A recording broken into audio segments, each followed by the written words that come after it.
Hello, everyone, and welcome back to Ethos Online. Again, this is a space where we can be, belong, and become the very best version of ourselves. So, again, wherever you're joining us, whether that be in Texas, California, Idaho, Wisconsin, Michigan, wherever it is, we just want to say welcome and thank you for joining us in this journey. This is so much fun to wade through this one book.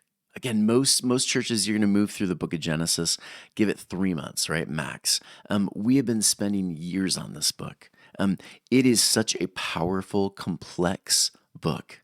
It's a compilation, really, and it's stories, built on ideas and values and systems. It's really a piece that deserves our time, and so that's why here at Ethos we spend hours every week preparing to share something interesting about these 13, 14 verses. There is so much depth when you look at the audience, when you look at who the author was, right? When you start looking at these specific words, it all matters. And so once you've done the difficult work, I would argue then and only then should you apply something for today, right? Because this book, again, it was not written to you and me, right? In 2022, it was not intended for us. And so when we can approach it that way, then we can find some really beautiful meaning. And so today, I just want to again welcome you into our study over the book of Genesis, right? The book of origins, many people will say. Truth is, when you consider the book of origins, as we've discussed many times before, the book was not intended to be a history book. It wasn't. They were not writing history like we write history. And so Genesis, again, is a response to Babylonian captivity. And we all know this. Most of you can quote this now. 587 BC, right? They have to walk hundreds of miles on foot to this empire Babylon, their city there, and there all the other smaller tribes, they are assimilating. But Israel is one of the very few that said, we are not going to assimilate.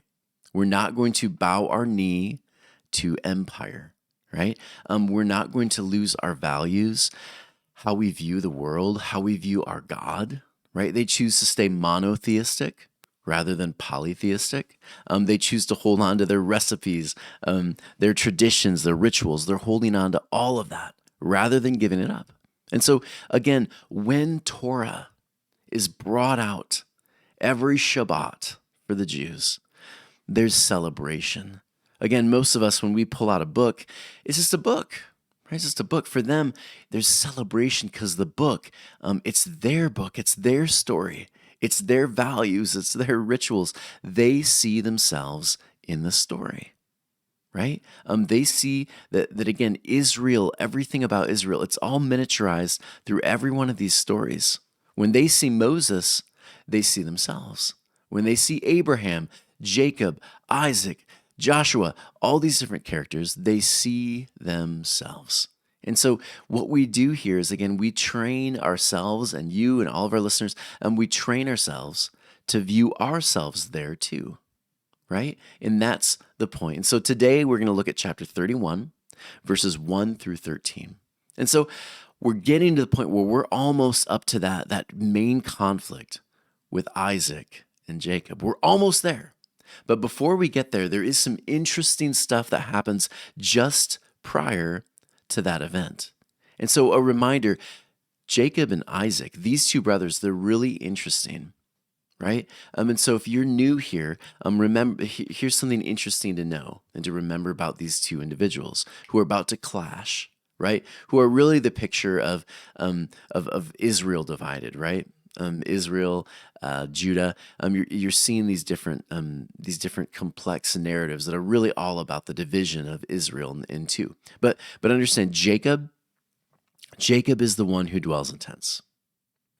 Meaning, Jacob is the one that appreciates Torah.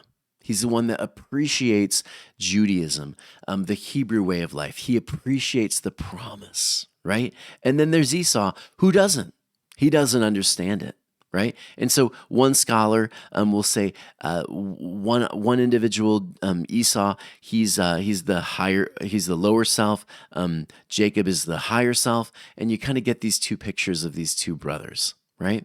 And so the twins are really the beautiful light and darkness that we Jews embody from day to day.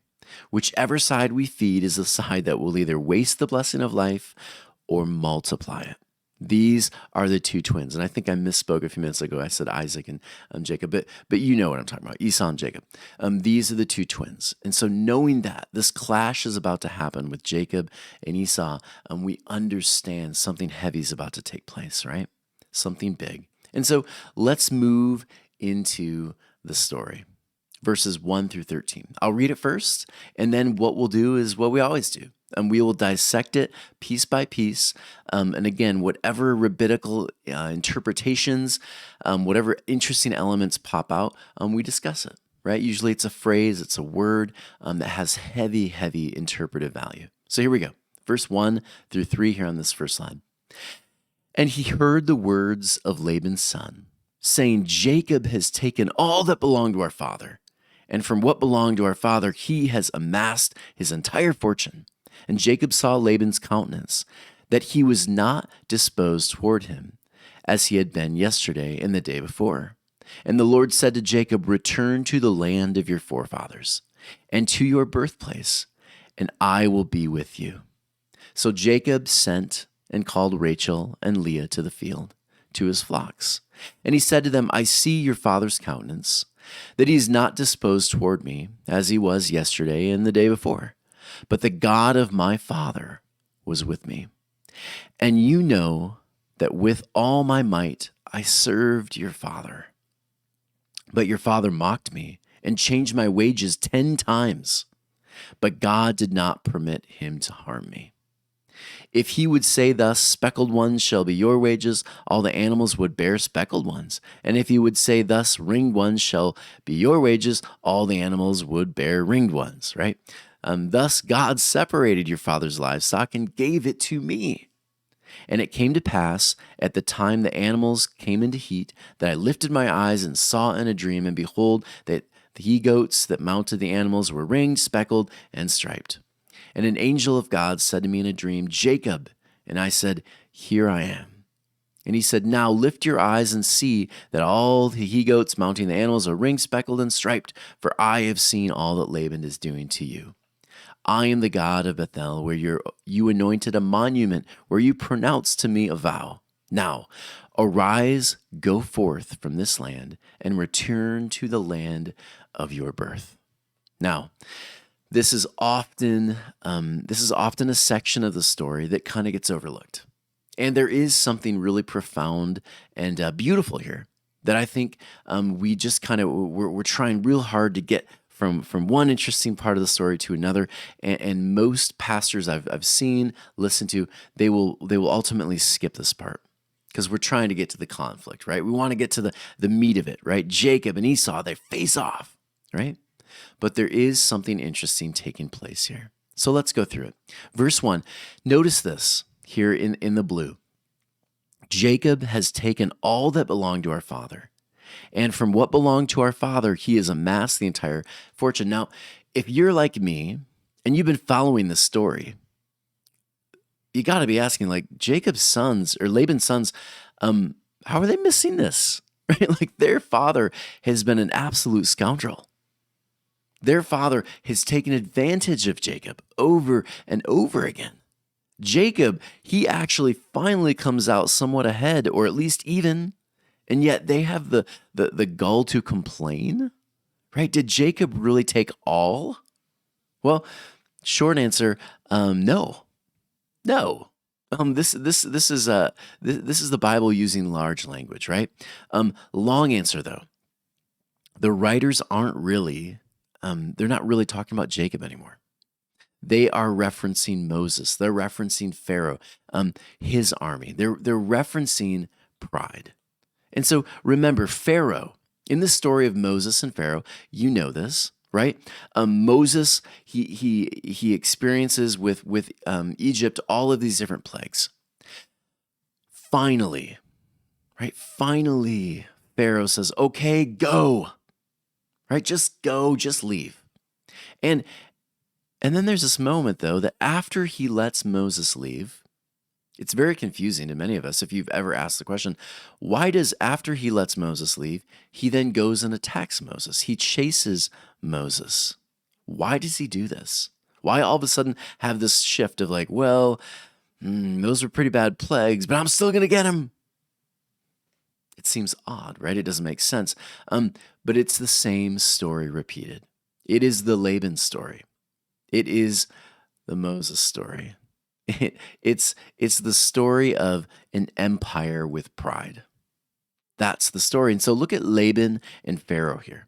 These two, they represent the very same things in their stories, right? They represent empire. They represent captivity, right? And so they are benefiting from extorting Moses and Jacob. They're benefiting from holding power over Israel. And so they are benefiting from the work that Israel's doing for them, and yet they're not willing to let Israel go, right? They are more concerned with gaining than giving the freedoms that these people deserve. They're not interested in essentially allowing these people to live freely, to build wealth, to grow. They're more interested in domination, power, holding power over them. And so they will do anything they can to keep that power. And again, this is the way of empire. And so most of all, though, if you're a Hebrew, these two individuals, Laban and Pharaoh, they are keeping you from experiencing home, right? They stand in the way of all Hebrews who have wanted to go back home. And so to own their own land, to have their temple, to worship freely, empires, Laban, Pharaoh, beastly empires that extort, right? That build themselves up on the backs of slaves. These empires, they are standing in the way of home. So that's what these two, of course, are going to remind us of. If you are Jewish, you're seeing yourself in the story, and you're also seeing your enemy in the story. Laban, Pharaoh, right? You're seeing it. And so verse 2, and Jacob saw Laban's countenance. Right? Laban all of a sudden has a shift again. Right? At first he was fine with it. He went along with this goat ritual, mating ritual thing, right? And he still came out, he still comes out ahead. He still comes out with a lot of animals.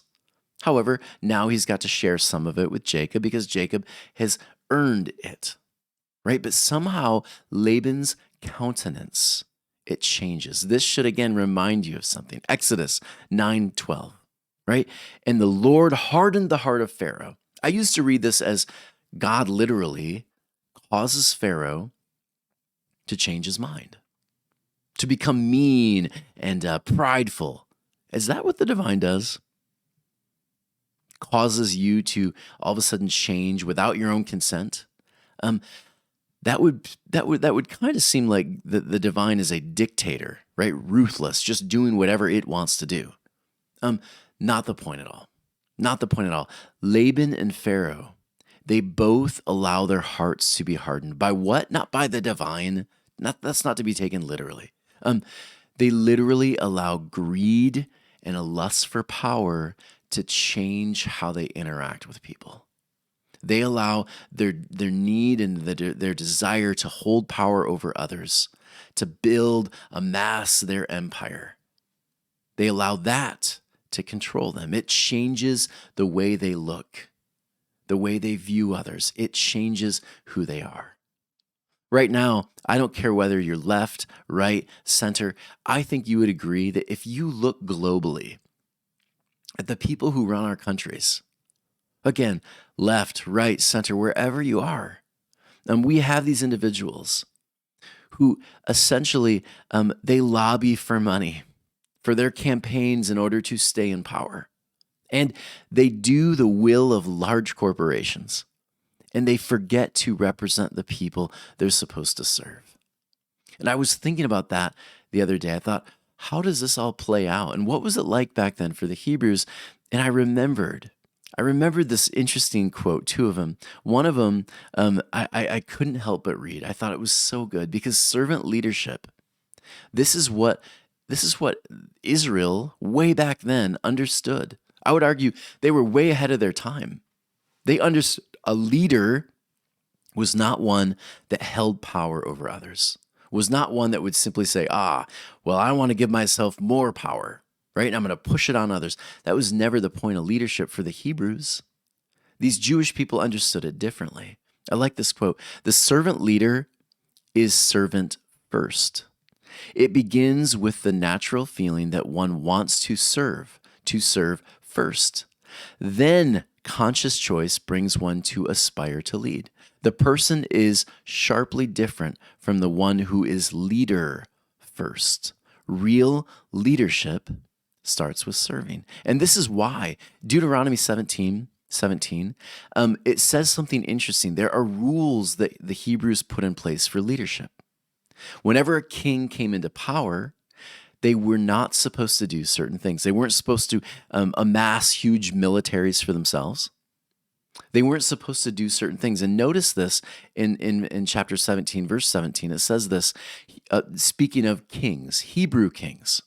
He must not take many wives, or his heart, notice that, his countenance, you might say, will be led astray. This idea of amassing many wives was essentially you're taking from many different empires that you've conquered, you're taking their values onto your own, right? You're taking on many wives. And notice this, he must not accumulate large amounts of silver and gold.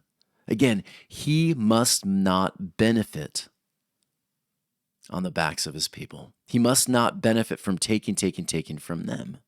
He's supposed to serve his people. That's real leadership, and that's how the Jewish community understood leadership way, way back then, right? What an interesting lesson we can learn from these Hebrew people today, right? If you've ever wanted to be someone who steps into politics and God be with you, right? Like, whoa, you're stepping into some serious quagmire. But if that was ever you, and you chose to be a servant first, you are going to be the minority. But what a powerful place to be, right? Servant heart. That was the idea for the Hebrews, how they viewed kings, how they should view kings. Laban, Pharaoh, you've even got Saul in the picture. These different kings, they didn't understand this. King Solomon amassed tons of wealth, right? Tons of wealth, huge armies. Right? Even the number 666 is associated with Solomon and how he continued to build and amass wealth on the backs of slaves. Right? Israel, the ones that were slaves, now take on this position of being the slave owners. Right? They amass their very temple on the backs of slaves. That is not the way the Jewish community saw leadership. And so this idea here of leadership, what an interesting picture. His countenance changed. So sad, right?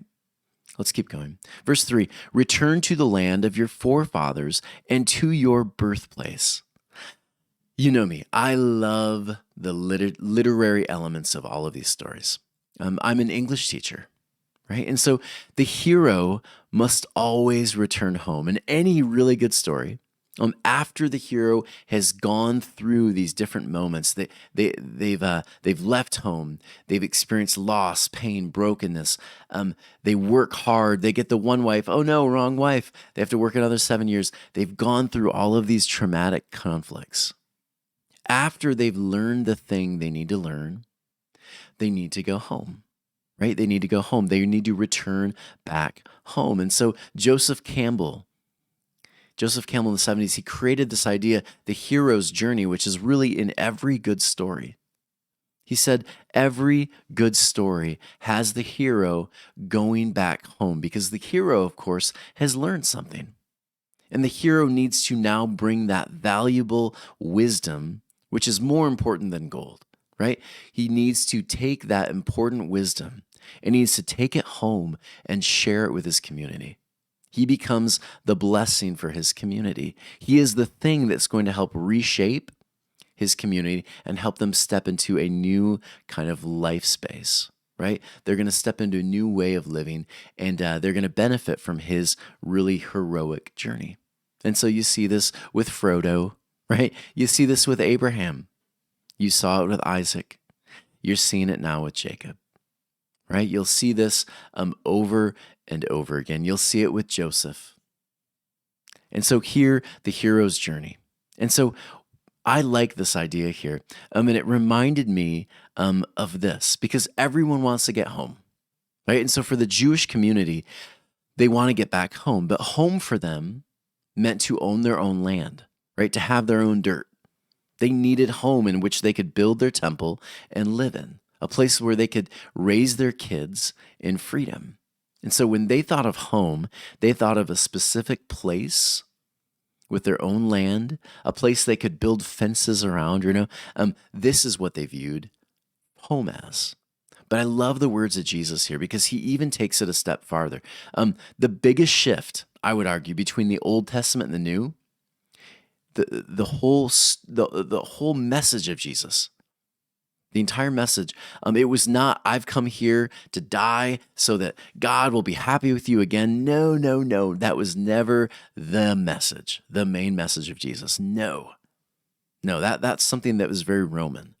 The main message of Jesus, if you were Jewish, you would have seen it immediately because your entire existence right now is all about how do we get back home, right? And so the answer, Jesus says, the biggest shift from Old Testament to New is when Jesus says, look, this idea of home, it's actually so much bigger, so much more beautiful. He says here, when asked by the Pharisees, when the kingdom of God would come, right? When do we get back home? When do we get our own land? Jesus replies again, the kingdom of God will not come with observable signs, nor will people say, look, here it is, or there it is.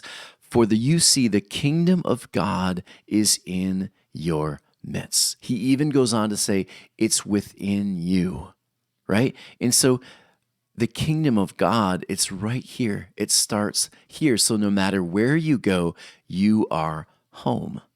And that, friends, is a way deeper message, right? Home, you're already there. So if you're already there, start sharing this message with others. We can live it free. We can be free right here, right now. It starts inside. What a beautiful shift. But again, going back to our story, Jacob, he's got to go back home.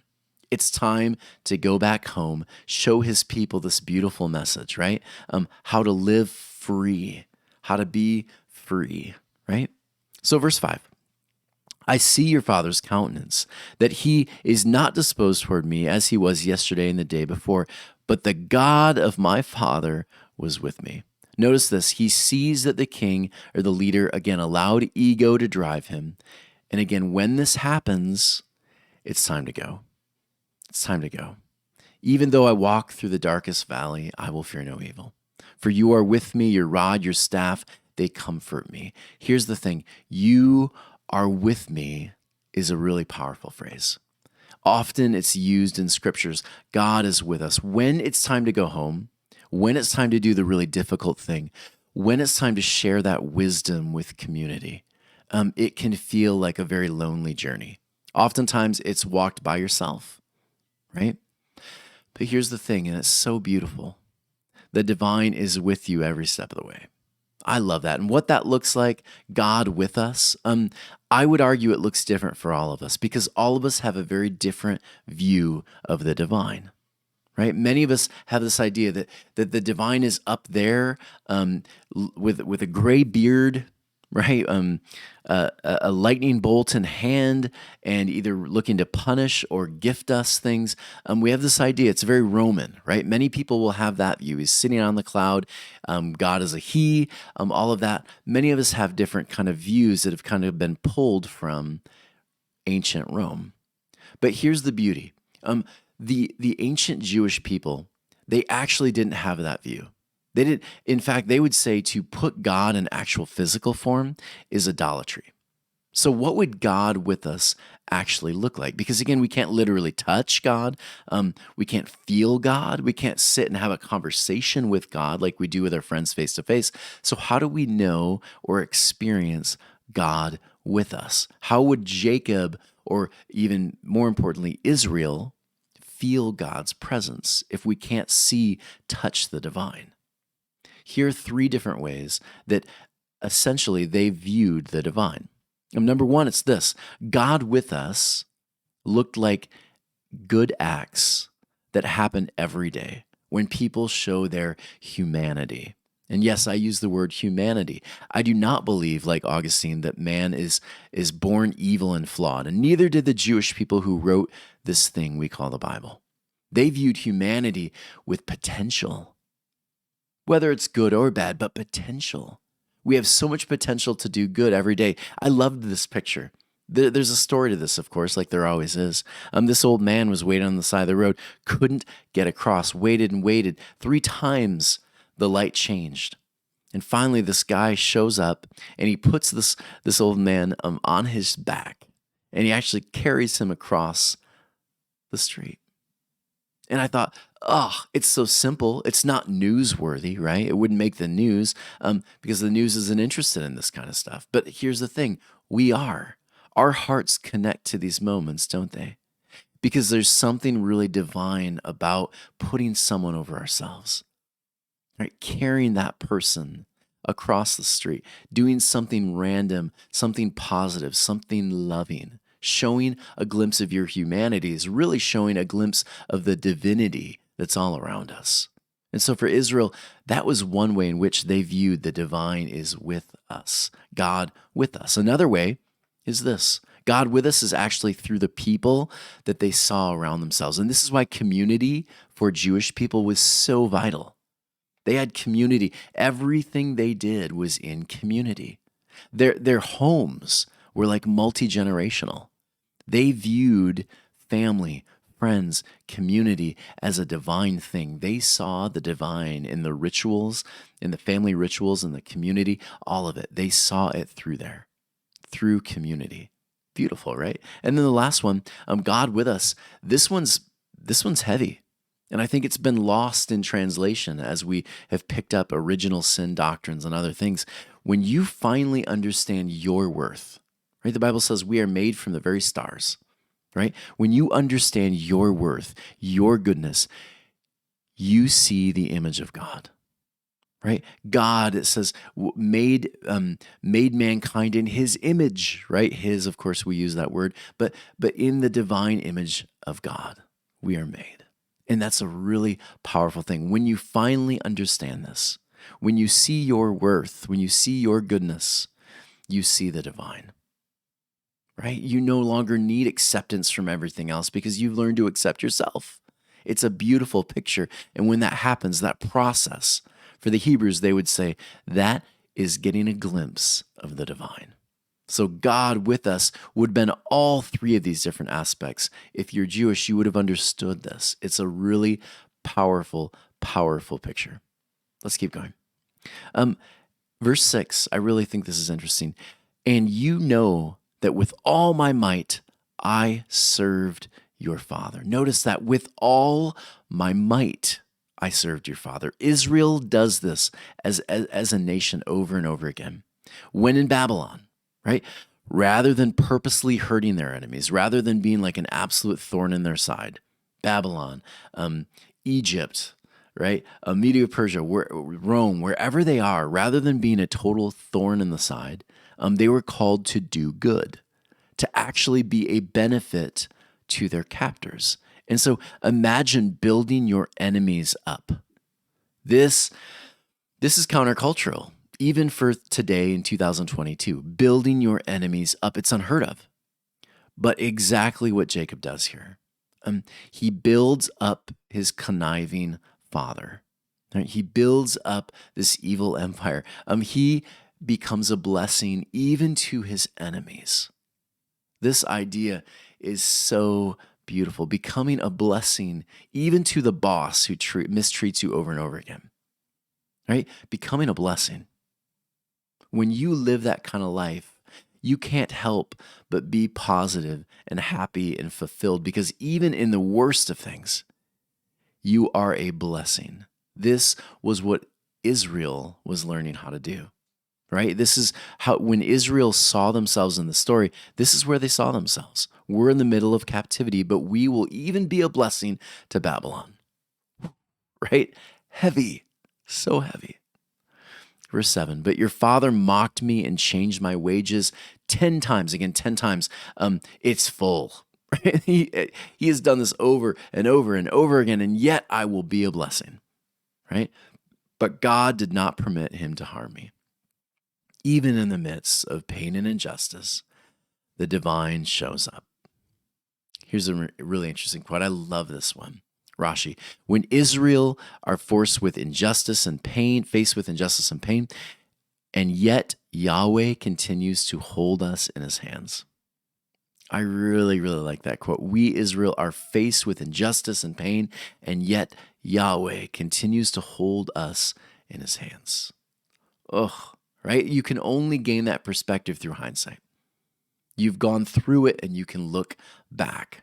And again, understanding that, that's how the entire Bible was really written. It wasn't written, hey, we're in Babylon, now we're writing about it. No.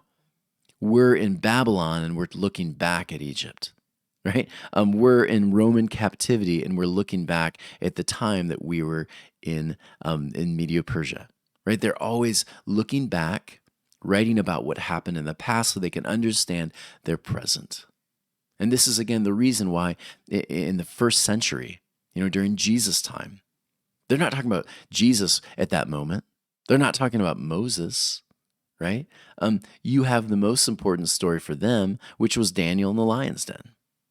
Yeah, which for them it would have made sense because, again, they're an empire. How do you live in empire? You learn to love your enemies, build their empire up. You become the blessing. It's a story that's repeated over and over and over again. And so we are held in his hands, even in the hardest of times. We can look back and be thankful that we were protected. We were the blessing, right? Verse 9, thus God separated your father's livestock and gave it to me. The idea here, this separation, I think it's kind of an interesting one. There is a separation. What's his is his, what's mine is mine.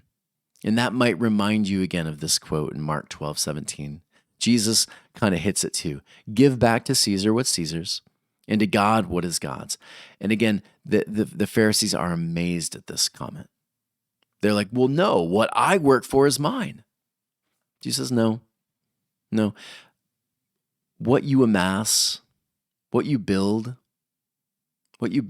is shared, right?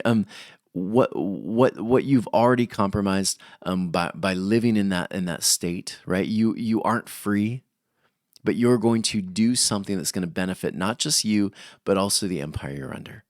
And so Jesus, again, when you've honored your enemies, God will balance. He'll balance and amend the wrong. That's the idea here, right? It's almost as if someone today is saying, well, karma's going to get him. Right? That's essentially what Jacob's saying here. And what Jesus is saying here. Give to them what's them, and it balances out. Give them what's due them, and take what is yours. And at some point, it'll balance out. God always balances things out in the end. That's the belief that these Hebrews had to have in order to move through some of the worst of times. Things will balance out. They always do.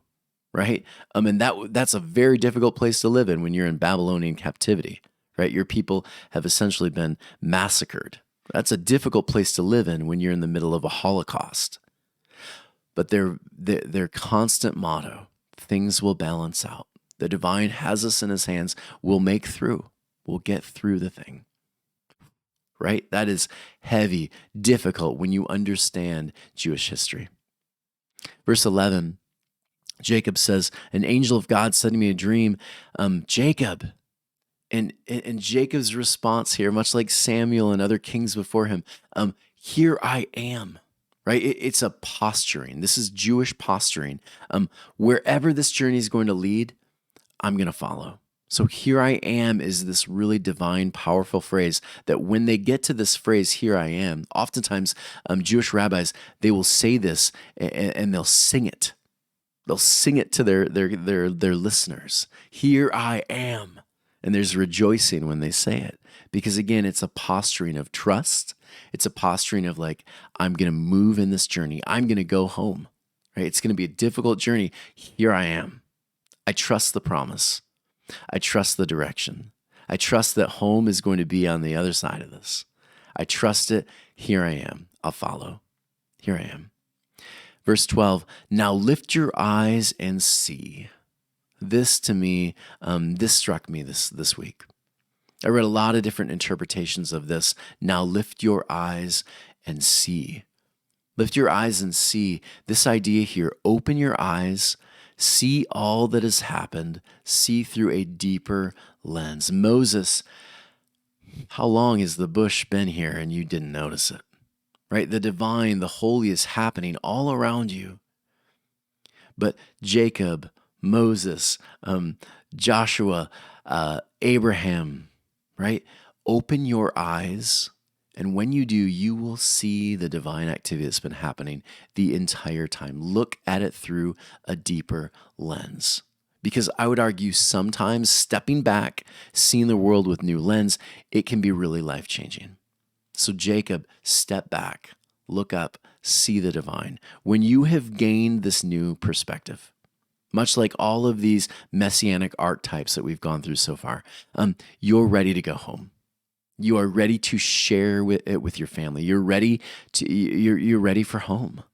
You're ready to be the blessing, the thing, the engine that moves your community into this new life kind of experience.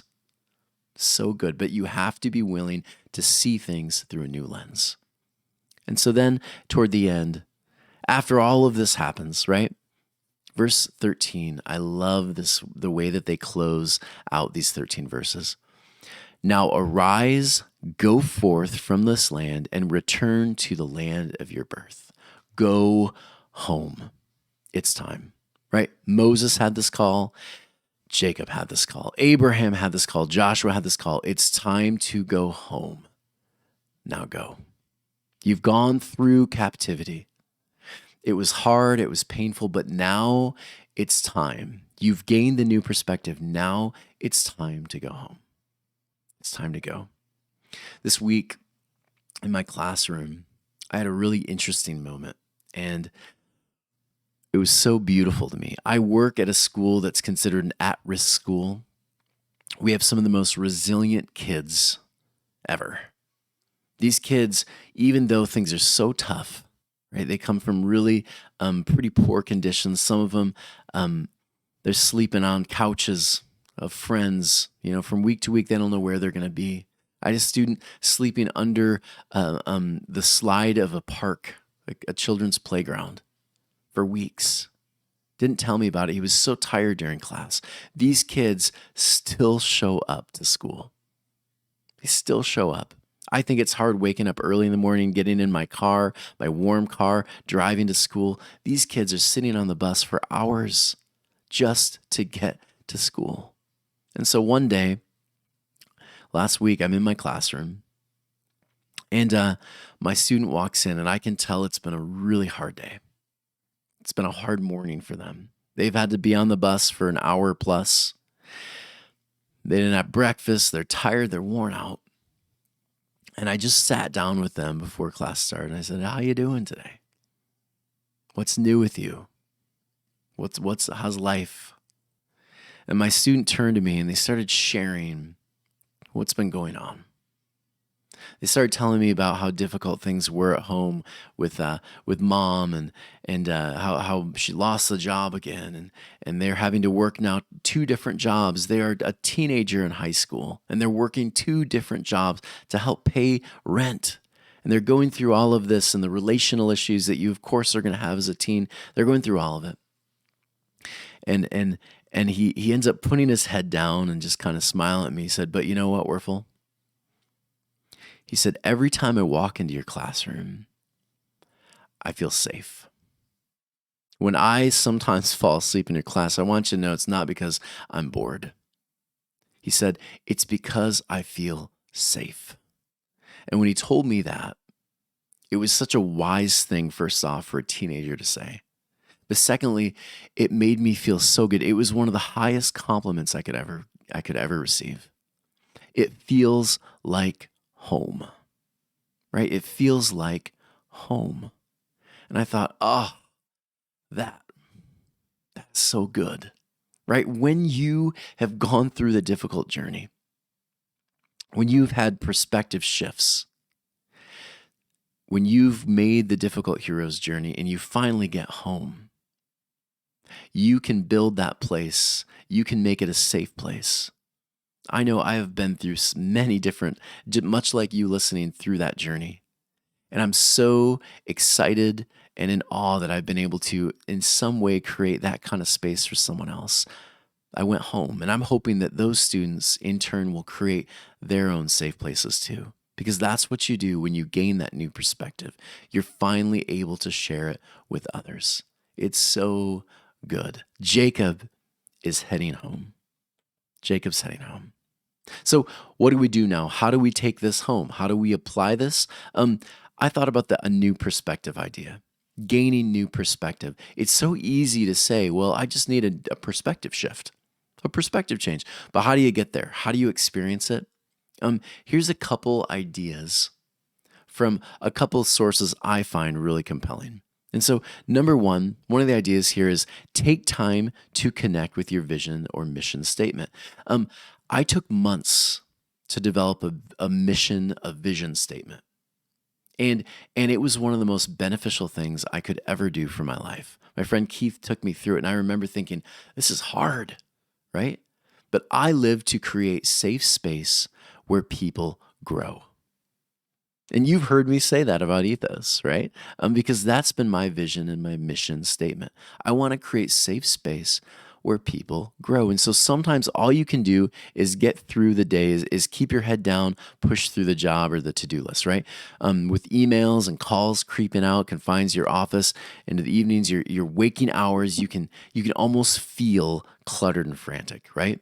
But if you take time to remind yourself through all the chaos, through all the messiness of life, if you can remind yourself, here's my vision statement, here's my mission, in that moment, I think we can remind ourselves, this perspective, I'm missing it, or I'm skipping past it, or whatever.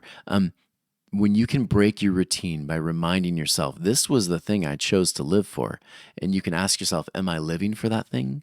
Am I in alignment with it? It will cause you to have a shift. It's done that for me over and over again. It's caused me to go from one occupation to another again, back into teaching. It shifted for me. Number two, follow your awe, right? Broadening your perspective beyond the immediacy of your current situation. It can make the situation feel more workable. Short end. Jerry Seinfeld, one of my favorite comedians, writer of obviously the Seinfeld show. He said that when he would kind of get in a rut in his writing, he said he would stop and he would look at pictures of outer space.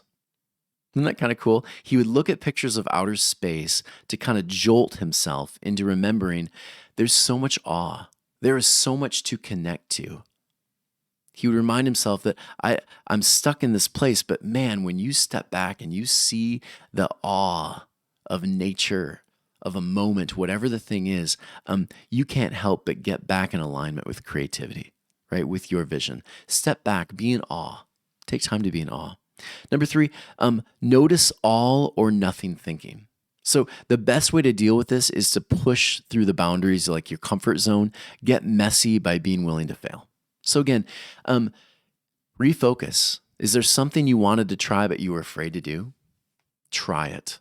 Do the thing. Just be courageous. Step out. Try the thing. You might fail, and that's okay. But it's enough that when you fail or when you succeed and have a new breakthrough moment, it's going to cause you to have a shift in perspective. That's the whole point of breaking out of your comfort zone. We all get way too comfortable sometimes in our routines that we forget that breaking the routine can sometimes cause us to have a shift. Number four, put yourself in someone else's shoes. Empathy, this is a great tool for approaching situations from a new angle. Put yourself in someone else's shoes, and oftentimes you'll experience something really pretty heavy, pretty significant. I wouldn't have thought of that had I not been in that person's shoes. And then lastly, zoom out, but don't zone out. I like this one. As we've discussed, looking at the big picture has its benefits, right? But thinking about long term possibilities and looking at a decision from all possible angles, it can overwhelm us. And I think many of us have been there. So once you've gained perspective by zooming out, pay attention to which details are important in achieving your goal, right? Zoom out, but don't zone out. Don't let it overwhelm you. Zoom out, see the bigger picture, and then take time to kind of move through some of those important details. Don't let it overwhelm you. That's the idea there. Everyone, I hope you enjoyed this. This was so much fun for me. As always, please continue donating. That tax deductible donation is so helpful for us, keeping us moving through all of this, doing the difficult work. Go to ethos-church.org/donate.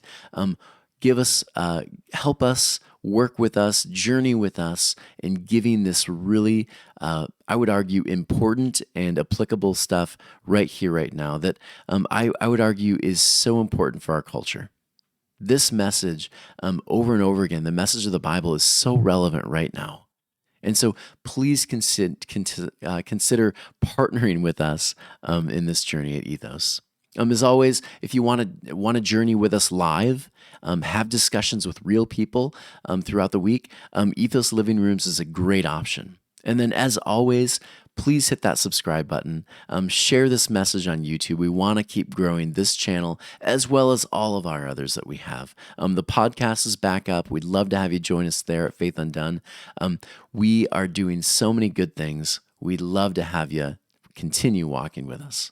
Everyone, have a great day, and we'll see you next week when we finish chapter 31. Bye.